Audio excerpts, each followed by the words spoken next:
বিড়াল কুকুর কুকুর পাখি বা কবুতর পালা যাবে কিনা।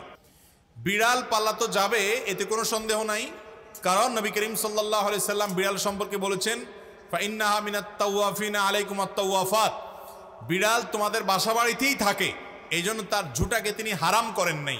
বিড়াল যদি কোনো কিছুতে মুখ দেয় তাহলে কুকুর মুখ দিলে যেরকম হারাম হয়ে যায়, নাপাক হয়ে যায়, বিড়াল যদি মুখ দেয় বিড়ালের ঝুঁটা কি হয় না, নাপাক হয় না। এই জন্য বিড়াল পালা জায়েজ আছে, বিশেষ করে ইঁদুরের উপদ্রব থেকে বাঁচার জন্য, কিংবা এমনি আদর করে আপনি বিড়াল পালেন, কোনো অসুবিধা নেই। আপনারা সবাই জানেন একজন সাহাবী ছিলেন, নাম হলো আবু হুরায়রা, নাম শুনছেন না, রাদিয়াল্লাহু তাআলা আনহু। ওনার নাম কিন্তু আসলে আবু হুরায়রা ছিল না, ওনার নাম ছিল প্রসিদ্ধ মত অনুযায়ী আব্দুর রহমান। আরো অনেকগুলো মত আছে ওনার নাম নিয়ে, কিন্তু ওনার নাম পরে আবু হুরায়রা উঠে গেছে। কিভাবে?